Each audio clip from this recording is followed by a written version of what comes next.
नमस्कार मित्रों, आपका हमारे इस यूट्यूब चैनल सरकारी नौकरी पे स्वागत है। और आज की ये वीडियो बहुत ही खास है क्योंकि अब एसएससी जीडी जो 16 नवंबर से जिसका एग्ज़ाम स्टार्ट होने वाला है, उसका बिल्कुल ही लास्ट डे बचा हुआ है, अंतिम दिन बचा हुआ है एसएससी जीडी का। तो हमारे ये क्वेश्चंस बहुत ही इंपॉर्टेंट क्वेश्चंस है, बहुत ही सिलेक्टेड क्वेश्चंस है एसएससी जीडी के लिए। आप कृपया इसे ध्यान से पढ़ें और याद कर लें।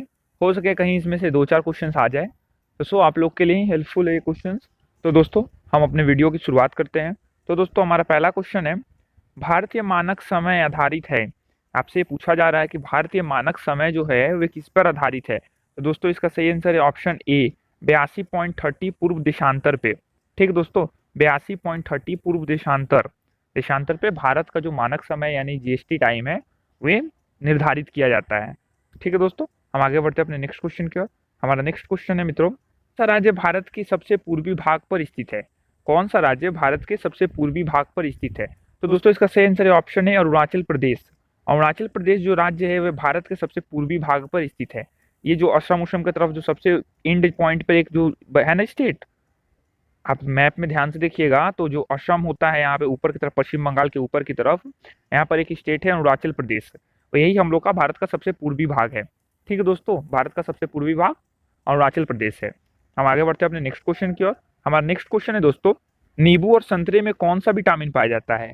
नींबू और संतरे में कौन सा विटामिन पाया जाता है। तो दोस्तों, इसका सही आंसर है ऑप्शन ए, विटामिन सी। नींबू और संतरे में विटामिन सी पाया जाता है। ठीक दोस्तों, हमारा नेक्स्ट क्वेश्चन है दोस्तों, संविधान के प्रारूप समिति के चेयरमैन कौन थे। संविधान के प्रारूप समिति के चेयरमैन कौन थे। तो दोस्तों, इसका आंसर आप सबको पता होना चाहिए। इसका सही आंसर ऑप्शन है डॉक्टर भीमराव अंबेडकर। डॉक्टर भीमराव अंबेडकर जो थे वे संविधान सभा के प्रारूप समिति के चेयरमैन थे। ठीक दोस्तों, संविधान सभा के प्रारूप समिति यानी जो उसका जो निर्माण करने की जो समिति है उसके चेयरमैन थे डॉक्टर भीमराव अंबेडकर। ठीक दोस्तों, हम आगे बढ़ते हैं अपने नेक्स्ट क्वेश्चन की ओर। तो दोस्तों, हमारा नेक्स्ट क्वेश्चन है, अर्जुन पुरस्कार कब आरंभ हुआ। आपसे क्वेश्चन पूछा जा रहा है कि अर्जुन पुरस्कार को कब से देना स्टार्ट किया गया। तो दोस्तों, इसका सही आंसर ऑप्शन सी, 1961। 1961 में अर्जुन पुरस्कार की शुरुआत हुई थी। ठीक है दोस्तों, अर्जुन पुरस्कार जो है वह खेलकूद से संबंधित है, इसलिए इसको अर्जुन पुरस्कार बोलते हैं। जो खेलकूद से संबंधित खिलाड़ी होते हैं उनको अर्जुन पुरस्कार दिया जाता है। और जो खेलों से संबंधित कोच होते हैं यानी जो उनके टीचर्स होते हैं उनको द्रोणाचार्य पुरस्कार दिया जाता है। ठीक दोस्तों, आप याद रखिएगा खास बात, जो खेल कूद करते हैं उनको अर्जुन पुरस्कार और जो उनको सिखाते हैं उनको हम लोग द्रोणाचार्य पुरस्कार देते हैं। ठीक दोस्तों, हम आगे बढ़ते हैं अपने नेक्स्ट क्वेश्चन का। तो दोस्तों, हमारा नेक्स्ट क्वेश्चन है, सर डॉन ब्रैडमैन किस खेल में अंतर्राष्ट्रीय ख्याति प्राप्त की है। आपसे पूछा जा रहा है कि सर डॉन ब्रैडमैन जो है वह किस खेल से संबंधित है।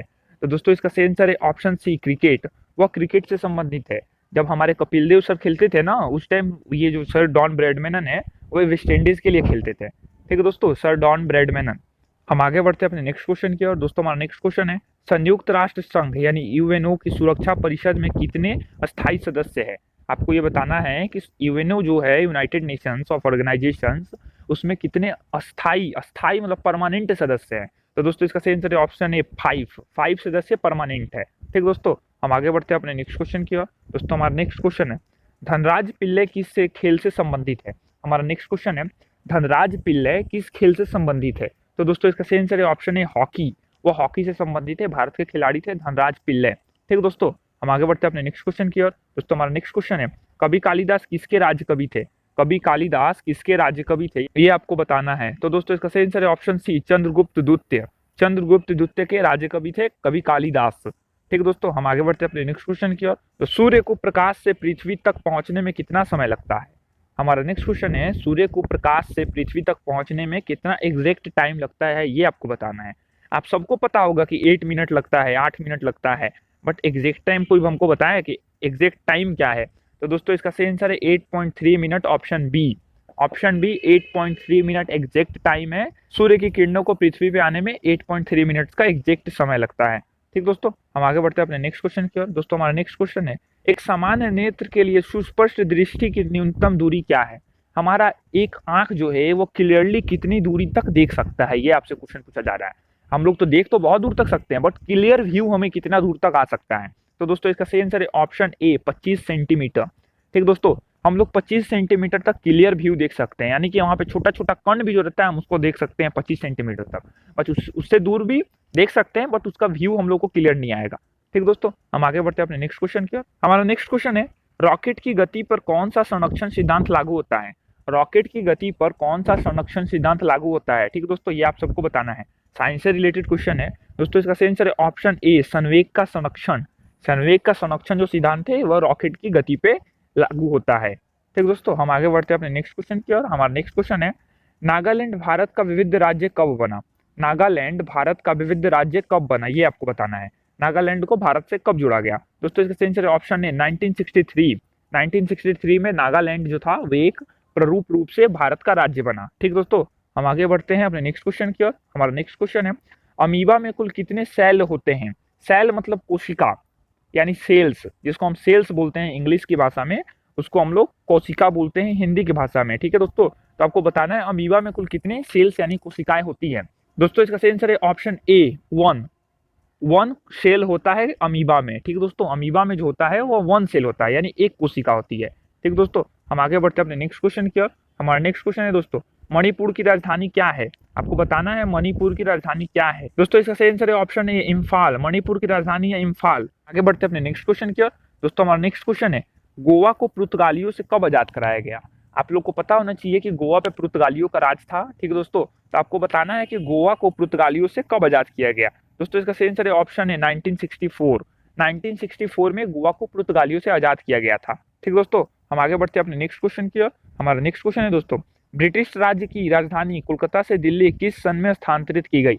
आपको बताना है कि जब कोलकाता जो राजधानी था, कोलकाता से दिल्ली कब किया गया, ये आपको बताना है कि कौन सा वे टाइम था जब कोलकाता से दिल्ली किया गया। ठीक दोस्तों, कोलकाता से दिल्ली का टाइम कौन था जब अंग्रेजों ने चेंज किया? दोस्तों इसका सही आंसर है ऑप्शन है 1911, 1911। इसका सही आंसर है ऑप्शन है 1911।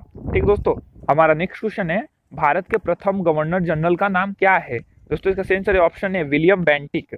विलियम बेंटिक जो है वो भारत के प्रथम गवर्नर जनरल थे। ठीक दोस्तों, हम आगे बढ़ते हैं अपने नेक्स्ट क्वेश्चन की। हमारा नेक्स्ट क्वेश्चन है, भारत की पहली महिला कार चालक कौन है? भारत की प्रथम महिला कार चालक, देखिए कितना टफली क्वेश्चन है। आपको बताना है कि भारत में पहली महिला कौन है जिन्होंने कार चलाया था। दोस्तों इसका सही आंसर है ऑप्शन डी, सुजैन ब्रियर। सुजैन ब्रियर जो महिला है उन्होंने फर्स्ट टाइम इंडिया में कार चलाया था। ठीक दोस्तों, हम आगे बढ़ते हैं अपने नेक्स्ट क्वेश्चन की। हमारा नेक्स्ट क्वेश्चन है, वेल्थ ऑफ नेशंस पुस्तक के लेखक कौन है? वेल्थ ऑफ नेशंस पुस्तक के लेखक कौन है?